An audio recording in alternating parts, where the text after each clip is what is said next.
So mayong buntag kanatong tanan.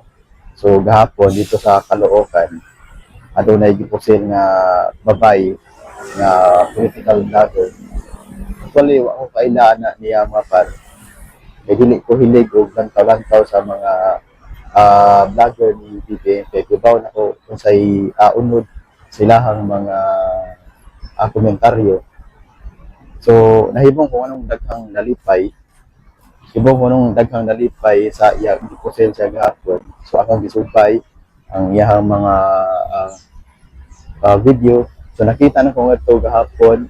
Nakita na ko sa iyang mga vlog na nagmura siya sa pamilya Duterte. Iyang gisaway mayo si Sara Duterte. Iyang gidaon mayo si Sara Duterte.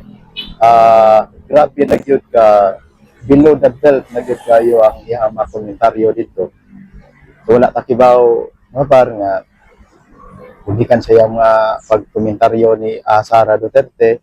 Aduna ba yung mga supporters ni Sara Duterte nga nasuko sa iya? Wala ta kibaw. Or doon na sa mga lain nga mga personal nga kasungian, aduna ba yung nasuko sa ilaha sa personal nila nga panagmangi. So wala kakibaw.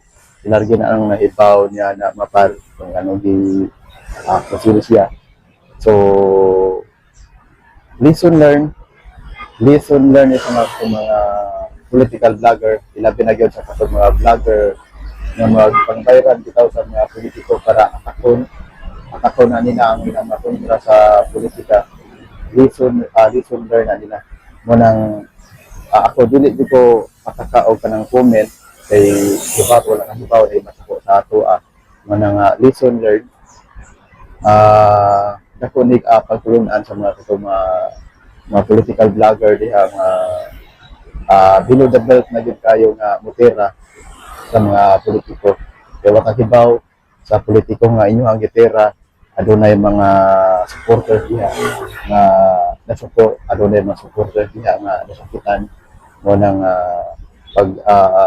ano gyud mo, pag-amping gyud mo sa inyong mga ipang komentaryo.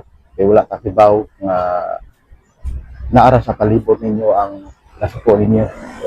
So mga na to kanang lesson learned na lesson learned sa mga political vlogger na ilagay na gyud nga gidawat og bayad para atakon ninyo ang usa ka politiko. Ayaw mo palabi og tira kay wala ka kibaw sa mga ubang mataw nga nasuko sa inyo sa mga supporters sa mga politiko nga inyo ang tira wala ka kibaw. Wala nga ayaw mo palabi og tira, labi na gyud kung below the belt na gyud kayo ang inyong mga komentaryo dito sa social media.